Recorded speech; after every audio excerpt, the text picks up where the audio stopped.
Friends, భగవంతుడు మనుషులను రకరకాల రూపాల్లో సృష్టిస్తాడు. కానీ ఎవరైతే నార్మల్గా కాకుండా చూడడానికి కొంచెం డిఫరెంట్గా ఉంటారో వారికి నార్మల్ లైఫ్ జీవించే హక్కు ఉండదా? కొంచెం డిఫరెంట్గా కనిపించడం వల్ల మిగిలిన వారికి వాళ్ళని ఇబ్బంది పెట్టే అవకాశం దొరుకుతుందా? ఈరోజు ఈ వీడియోలో నేను మీకు అటువంటి ఒక స్టోరీ గురించే చెప్తాను. ఈ మూవీ చాలా ఇంట్రెస్టింగ్గా ఉంటుంది, అందుకని ఈ వీడియోని స్కిప్ చేయకుండా చివరి వరకు చూడండి. అలాగే ఈ వీడియోకి ఒక లైక్ చేసి మన ఛానల్కి సబ్స్క్రైబ్ చేసుకుని పక్కనే ఉన్న బెల్ ఐకాన్ని క్లిక్ చేయండి. ఈ మూవీ స్టార్టింగ్లో గెస్టో వైఫ్ రూత్ అనే ఆమెకి పెయిన్స్ వస్తూ ఉంటాయి. అప్పుడు ఆమె ఒక అమ్మాయికి జన్మనిచ్చి చనిపోవడంతో ఈ మూవీ స్టార్ట్ అవుతుంది. గెస్టో తన వైఫ్ చనిపోవడం వల్ల చాలా బాధపడుతూ ఉంటాడు. ఆ పాప కూడా కాస్త వింతగా ఉంటుంది. ఆమెను చూసి గెస్టో కూడా షాక్ అవుతాడు. అతను నాకు ఈ పాప వద్దని అంటాడు. అతను ఆ పాపని ఒక మాన్స్టర్ అని అనుకుంటాడు. తర్వాత ఆ పాప యొక్క బాగోగులు నర్సు బిగర్సన్ చూసుకుంటుంది. ఆమె ఆ పాపను మిగిలిన పిల్లల్లాగే చూస్తూ ఉంటుంది. ఇక్కడే మొదటిసారి మనం ఆ పాపను చూస్తాము. తన బాడీ మొత్తం హెయిర్ ఉంటుంది. ఇక్కడ గెస్టో ఇప్పుడు కూడా తన వైఫ్ని చాలా ఎక్కువగా గుర్తు చేసుకుంటూ ఉంటాడు. అతనికి తన వైఫ్ పోయిన బాధలో ఆ పాపకు పేరు పెట్టాలని కూడా అనుకోడు. అయితే నర్సు బిగర్సన్ మరియు డాక్టర్ లివింగ్ కలిసి ఆ పాపకు ఈవా అనే పేరు పెడతారు. తర్వాత గెస్టో వైఫ్ అంత్యక్రియలకి సిటీలోని చాలా మంది వస్తారు. కానీ అక్కడికి వచ్చిన వారందరూ వింతగా కనిపించే గెస్టో పాప గురించే మాట్లాడుకుంటూ ఉంటారు. కానీ ఇప్పటి వరకు ఎవరూ కూడా ఆ పాపను చూడలేదు. గెస్టో ఆ పాప బాడీ పైన ఉన్న హెయిర్కి సంబంధించి ఏదైనా ట్రీట్మెంట్ ఉందా అని డాక్టర్ లివింగ్ని అడుగుతాడు. కానీ దానికి ఎటువంటి ట్రీట్మెంట్ లేదు అని డాక్టర్ లివింగ్ చెప్తాడు. డాక్టర్ హెల్ప్తో గెస్టో హెన్నా అనే పేరు గల ఒక అమ్మాయిని ఈవా యొక్క బాగోగులు చూసుకోవడం కోసం ఇంటికి తీసుకొస్తాడు. నర్సు బిగర్సన్ ఈవాని హెన్నాకు అప్పచెప్పి అక్కడి నుండి వెళ్ళిపోతుంది. హెన్నా కూడా ఎప్పుడూ ఇటువంటి పాపను చూడలేదు. అయినప్పటికీ ఆమె ఈవాని చాలా బాగా చూసుకుంటూ ఉంటుంది. ఒకరోజు ఒక వ్యక్తి గెస్టో ఇంటి డోర్ దగ్గరకు వచ్చి స్టేషన్ మాస్టర్ గురించి అడుగుతాడు. అప్పుడు ఈవాన్ ఎత్తుకునే హెన్నా డోర్ దగ్గరకు వస్తుంది.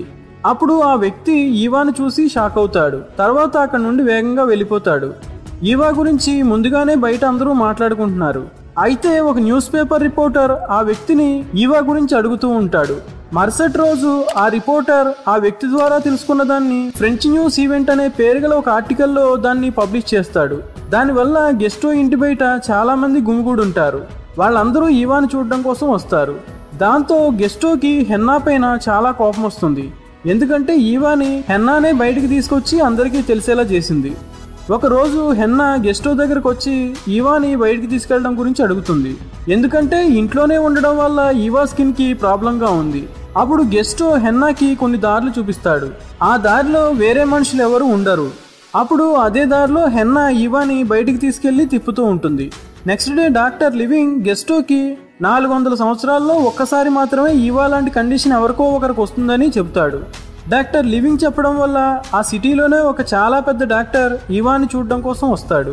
ఆ డాక్టర్ కూడా ఇంతకు ముందెప్పుడు ఈవా లాంటి పాపను చూడలేదు. అయితే ఆ డాక్టర్ గెస్టోతో ఆమె బాడీ నుండి ఆ హెయిర్ ఎప్పటికీ పోదని చెప్తాడు. అలా కొన్ని సంవత్సరాలు గడిచిపోతాయి. అది 1919వ సంవత్సరం. ఇప్పుడు ఈవా 7 సంవత్సరాల ఏజ్లోకి వచ్చింది. ఆమె ఎప్పుడూ ఇంట్లోనే ఉంటుంది. ఆమెకు కూడా మిగిలిన పిల్లల్లాగా బయటికి వెళ్ళి ఆడుకోవాలని అనిపిస్తుంది. కానీ గెస్టో ఎప్పుడూ కూడా ఆమెను బయటికి వెళ్ళనిచ్చేవాడు కాదు. ఇలా ఎంతవరకు అంటే కిటికీ ముందు నిలబడున్న గెస్టో ఆమెకు శిక్షగా ఆమెను ఒక బీరువాలో బంధించేవాడు. ఈవాకి తను తన మదర్ కంటే చాలా డిఫరెంట్గా ఉన్నానన్న విషయం తెలుసు. అప్పుడు క్రిస్మస్ పండుగ వస్తుంది. ఈవా గెస్టోని ఈసారి క్రిస్మస్ పార్టీకి వెళ్దామని అడుగుతుంది. కానీ గెస్టో దానికి ఒప్పుకోడు. తర్వాత ఇద్దరి మధ్యలో ఎక్కువగా మాటలుండవు. నెక్స్ట్ డే హెన్నా మరియు గెస్టో బయటికి వెళ్ళి ఈవా కోసం హెయిర్ క్లిప్స్ మరియు డ్రెస్ లాంటి చాలా వస్తువులు కొంటారు. అలా కొని తీసుకొచ్చిన వాటితో హెన్నా ఈవాని చాలా బాగా రెడీ చేసి క్రిస్మస్ పార్టీకి తీసుకెళ్తుంది. ఈవా కూడా ఆ రోజు చాలా సంతోషంగా ఉంది. అక్కడ పార్టీలోని వాళ్ళందరూ ఈవానే చూస్తూ ఉంటారు. మిగిలిన పిల్లలందరూ ఆమెను యాక్సెప్ట్ చేస్తారు. అప్పుడు ఆ పార్టీకి వచ్చిన ఒక మెజిషియన్ యొక్క మ్యాజిక్ టెక్నిక్ని ఈవా కనిపెడుతుంది. కానీ ఈవా చేసిన పొరపాటు వల్ల ఆ మెజిషియన్కి దెబ్బ తగులుతుంది. అందువల్ల గెస్టో కోపంతో ఆమెను ఇంటికి తీసుకొచ్చి ఇకపై ఎప్పుడూ బయటికి తీసుకెళ్ళాలని చెబుతాడు. ఆమెకు ఎప్పుడూ ఇంట్లో ఒంటరిగా ఉండడం వల్ల మరియు గెస్టో ఆమెను బీరువాలో బంధించడం వల్ల ఈవాకి ఎక్కువగా కోపం వస్తూ ఉంటుంది. ఒకరోజు కిటికీ బయట ఈవా స్పార్కీ అనే పేరు గల ఒక వ్యక్తిని చూస్తుంది. ఈవా కండిషన్ని చూసి అతనికి స్పెషల్గా ఏమీ అనిపించదు. అతను ఆమెతో నార్మల్గానే బిహేవ్ చేస్తాడు. స్పార్కీ గెస్టోతో పాటు స్టేషన్లో వర్క్ చేస్తాడు. ఒకరోజు ఈవా తను వేసిన డ్రాయింగ్ ని స్పార్కీకి గిఫ్ట్ గా ఇస్తుంది. ఆమె గెస్టోకి తెలియకుండా రహస్యంగా స్పార్కీని కలవడానికి వస్తూ ఉంటుంది. స్పార్కీ ఈవాకి టెలిగ్రాఫ్ ఆపరేట్ చేయడం నేర్పుతాడు. ఆమె ఒకరోజు గెస్టోతో నాకు టెలిగ్రాఫ్ ఆపరేటర్ అవ్వాలనుందని చెప్తుంది. కానీ ఆ మాటకు గెస్టో కోపగించుకొని ఆమెను బీరువాలో బంధిస్తాడు. హెన్నా మాత్రం ఈవాని స్వేచ్ఛగా ఉంచాలనుకుంటుంది. కానీ గెస్టో ఆమెను బయటికి వెళ్ళనివ్వడు. అందువల్ల కోపంతో హెన్నా తన వస్తువులను తీసుకుని అక్కడి నుండి వెళ్ళిపోతుంది. ఆ రోజు రాత్రి ఈవా గెస్టోని హెన్నా గురించి అడుగుతుంది. కానీ గెస్టో ఆమెకు ఎటువంటి సమాధానం చెప్పడు. నెక్స్ట్ డే గెస్టోనే హెన్నా ఇంటికి వెళ్తాడు. ఆమెను ఒప్పించి తిరిగి మళ్ళీ తన ఇంటికి తీసుకొస్తాడు. ఇప్పుడు హెన్నా చెప్పడం వల్ల గెస్టో ఈవాని స్పార్కీతో పాటు టెలిగ్రాఫ్ ఆపరేటర్ వర్క్ చేయడం కోసం పర్మిషన్ ఇస్తాడు. రోజు రోజు స్పార్కీ మరియు ఈవా యొక్క ఫ్రెండ్షిప్ పెరుగుతూ పోతుంది. తర్వాత ఈవా స్కూల్కి వెళ్ళాలనుకుంటుంది. హెన్నా చెప్పడం వల్ల గెస్టో ఆమెను స్కూల్కి పంపించేవాడు. కానీ స్కూల్లో ఈవాకి అక్కడ పరిస్థితి అంత బాగా ఉండదు. ఎందుకంటే అక్కడ పిల్లలందరూ ఆమెను ఏడిపిస్తూ ఉంటారు. స్కూల్ గురించి అడిగినప్పుడు ఈవా గెస్టోకి హెన్నాకి ఏమీ చెప్పదు. ఆ తర్వాత 1926వ సంవత్సరం వస్తుంది. అప్పుడు ఈవా ఒక టీనేజ్ అమ్మాయిగా మారుతుంది. ఇప్పుడు కూడా ఆమెకున్న వింతైన రూపం వల్ల ఆమెను ప్రతిరోజు అందరూ ఏడిపిస్తూ ఉంటారు. ఒకరోజు ఆమె ఒక లేక్ ముందు ఒంటరిగా కూర్చొని చదువుకుంటూ ఉంటుంది. గెస్టోకి ఈవా స్కూల్కి సరిగ్గా వెళ్ళడం లేదన్న విషయం తెలుస్తుంది. అతను ఈవాని స్కూల్ గురించి అడిగినప్పుడు కూడా ఆమె ఎటువంటి జవాబు చెప్పదు. తర్వాత గెస్టోకి డెర్మటాలజిస్ట్ కాన్ఫరెన్స్ తరపున ఒక లెటర్ వస్తుంది. బహుశా అక్కడ ఈవా కండిషన్ గురించి ఏదైనా చెబుతారేమో అని అనుకుంటాడు. అందువల్ల అతను ఈవాని అక్కడికి తీసుకెళ్లాలి అనుకుంటాడు. అది విని ఈవా కూడా చాలా సంతోషపడుతుంది. ఆమె అందరికీ బాయ్ చెప్పి గెస్టోతో పాటు ట్రైన్లో కూర్చుని ఆ కాన్ఫరెన్స్ కోసం బయలుదేరుతుంది. ట్రైన్లో మొదటిసారి వాళ్ళిద్దరూ ఒకరితో ఒకరు ఓపెన్గా మాట్లాడుకుంటారు. వాళ్ళిద్దరూ ఈసారి ఈవా యొక్క హెయిర్ ప్రాబ్లంకి సొల్యూషన్ దొరుకుతుందని నమ్ముతారు. అప్పుడు వాళ్ళు ఒక అందమైన హోటల్కి వెళ్తారు. కాసేపటి తర్వాత వాళ్ళిద్దరూ కాన్ఫరెన్స్ చెకప్ కోసం వెళ్తారు. కానీ గెస్టో ఈవాతో పాటు లోపలికి వెళ్ళడు. ఇక్కడ రిపోర్టర్స్ ఈవా ఫోటోలను తీసుకుంటూ ఉంటారు. వాళ్ళు ఇంతకు ముందు ఎప్పుడూ కూడా ఈవా లాంటి మనిషిని చూడలేదు. అక్కడ రాత్రి టైంలో ఈవా ఆంద్రేజ్ బోర్ అనే పేరు గల ఒక వ్యక్తిని కలుస్తుంది. అతని స్కిన్ కూడా చాలా వింతగా ఉంటుంది. అతను ఈవాతో మాట్లాడడం కోసం ఈవాని తన రూమ్కి తీసుకెళ్తాడు. అక్కడ అతను ఈవాకి ఒక డ్రింక్ని ఇస్తాడు. అది తాగిన తర్వాత ఈవా స్పృహ కోల్పోతుంది. నెక్స్ట్ డే ఈవాని నగ్నంగా స్టేజ్ పైకి తీసుకెళ్తారు. అక్కడ చాలా మంది డాక్టర్లు, సైంటిస్టులు ఈవాని చూస్తూ ఉన్నారు. అందరూ ఈవాని అటు ఇటు తిప్పుతూ ఉన్నారు. ఆమె హెయిర్ని కూడా లాగుతున్నారు. వీటన్నిటి వల్ల నర్వస్ అయ్యి ఈవా అక్కడే స్పృహ కోల్పోతుంది. ఇదంతా తెలుసుకుని గెస్టో బాధపడి ఈవాని తనతో పాటు తిరిగి ఇంటికి తీసుకొస్తాడు. ఈవా చాలా కోపంగా ఉంటుంది. చాలా సిగ్గుపడుతూ ఉంటుంది. ఎందుకంటే వాళ్ళందరూ ఆమెను ఒక జంతువులాగా ట్రీట్ చేశారు. ఇంటికి వచ్చిన తర్వాత ఆమె ఎవరితోనూ మాట్లాడదు. ఆమె తన మదర్ ఫోటోని కూడా పగలగొడుతుంది. ఎందుకంటే ఆమె తన మదర్ లాగా కనిపించడం లేదు. ఈవా స్టార్టింగ్ నుండే స్కూల్కి సరిగ్గా వెళ్ళడం లేదు.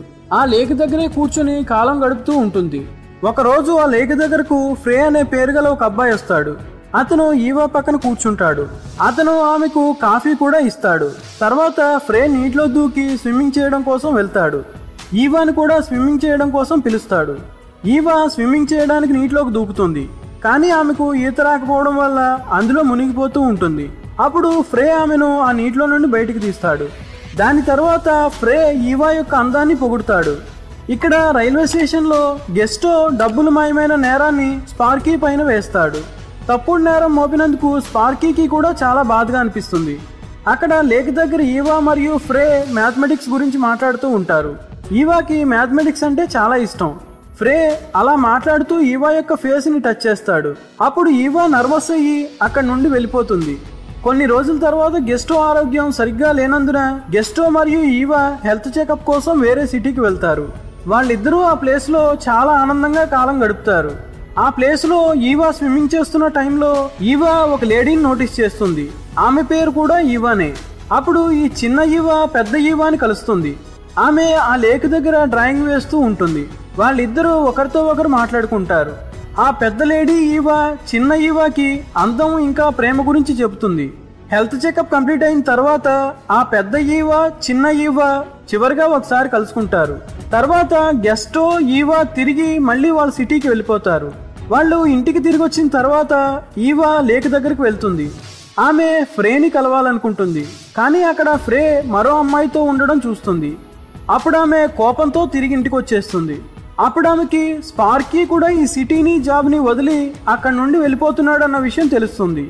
అప్పుడు ఆమె గెస్టో దగ్గరకు వెళ్ళి మాయమైన డబ్బుల విషయంలో స్పార్కీకి ఎటువంటి సంబంధం లేదని చెప్తుంది. కానీ గెస్టో తన నిర్ణయాన్ని మార్చుకోడు. అప్పుడు స్పార్కీ ఈవా నుండి శాశ్వతంగా దూరంగా వెళ్ళిపోతాడు. ఒకే రోజులో ఈవా కావాలనుకునే ఇద్దరు ఆమె నుండి దూరం అయ్యారు. అందువల్ల ఆ రోజు ఈవా చాలా ఏడుస్తూ ఉంటుంది. ఒకరోజు గెస్టో ఈవాని ఒక షో చూడడం కోసం తీసుకెళ్తాడు. ఆ షో చాలా డిఫరెంట్గా ఉంటుంది. అక్కడ అతుక్కొనున్న ఇద్దరు కవలలు ఉంటారు. ఒక టాల్ మ్యాన్, ఒక బ్లాక్ మ్యాన్, ఇంకా చాలా వింతైన స్కిన్ ఉన్న వ్యక్తి ఉంటారు. వాళ్ళందరూ నార్మల్గా ఉండేదానికంటే చాలా డిఫరెంట్గా ఉంటారు. అయినప్పటికీ వాళ్ళు చాలా కాన్ఫిడెన్స్తో షో చేస్తుంటారు. అది చూసి ఈవా చాలా ఇంప్రెస్ అవుతుంది. కానీ గెస్టోకి ఇదంతా నచ్చదు. నెక్స్ట్ డే ఆ షో ఓనర్ ఈవాని తన షోలో చేర్చుకోవడం గురించి మాట్లాడతాడు. కానీ గెస్టో దానికి అస్సలు ఒప్పుకోడు. కానీ ఈవాకి వాళ్ళందరినీ చూస్తే తన వాళ్ళు అనిపిస్తుంది. వాళ్ళందరూ ఏదో విధంగా ఒకరితో ఒకరు కలిసే విధంగా ఉన్నారు. ఎంతవరకు అంటే అక్కడ ఆమెకు తనలాగానే హెయిర్ కండిషన్ ప్రాబ్లం ఉన్న అబ్బాయి కూడా ఉన్నాడు. అప్పుడు ఈవా వాళ్ళతో పాటు వెళ్ళిపోతుంది. ఆమె వెళ్ళిపోయే ముందు హెన్నాకి థ్యాంక్స్ చెప్తూ ఒక లెటర్ రాసి పెట్టి వెళ్తుంది. అప్పుడు హెన్నా ఈవాని తిరిగి మళ్ళీ ఇంటికి తీసుకురావడం కోసం ఆమె గురించి చాలా వెతుకుతుంది. కానీ ఈవా అప్పటికే సిటీ వదిలి వెళ్ళిపోతుంది. ఈ విషయం హెన్నా గెస్టోకి కూడా చెబుతుంది. ఇక్కడ ఈవా వాళ్ళందరితో చాలా సంతోషంగా ఉంటుంది. ఆమె ప్రపంచమంతా తిరుగుతూ చాలా షోలు చేస్తుంది. తర్వాత ఆమె చాలా డబ్బులు సంపాదిస్తుంది. కానీ ఆమె కళ వేరే ఉంది. ఆమె చాలా డబ్బులు సంపాదించిన తర్వాత ఈవా ఆ షోను వదిలేసి వెళ్ళిపోతుంది. అప్పుడు ఆమె తన మ్యాథమెటిషియన్ అవ్వాలనే కళను పూర్తి చేసుకోవడంలో మునిగిపోతుంది. 1936వ సంవత్సరంలో ప్యారిస్లో ఈవా ఒక చాలా ఫేమస్ మ్యాథమెటిక్స్ ప్రొఫెసర్గా మారుతుంది. అందరూ ఈవా యొక్క ఇంటెలిజెన్స్కి ఆమెను చాలా గౌరవిస్తారు. అలా కొంతకాలం తర్వాత ఈవా తన ఇంటికి తిరిగి వస్తుంది. హెన్నా ఈవాని కలిసి చాలా సంతోషపడుతుంది. అప్పటికే ఈవా తండ్రి చనిపోతాడు. అప్పుడు ఈవా గెస్టో అంత్యక్రియల్ని అటెండ్ చేయడం కోసం తిరిగి వస్తుంది. అంత్యక్రియల కార్యక్రమం తర్వాత హెన్నా ఈవాకి ఒక ఫైల్ని ఇస్తుంది. దాన్ని గెస్టో ఈవా కోసం వదిలి వెళ్ళాడు. అప్పుడు ఈవా హెన్నాకి గుడ్ బై చెప్పి తిరిగి వెళ్ళడం కోసం ట్రైన్లోకి ఎక్కుతుంది. ట్రైన్ లోపల కూర్చున్న తర్వాత ఈవా తన తండ్రి ఇచ్చిన ఫైల్ని ఓపెన్ చేస్తుంది.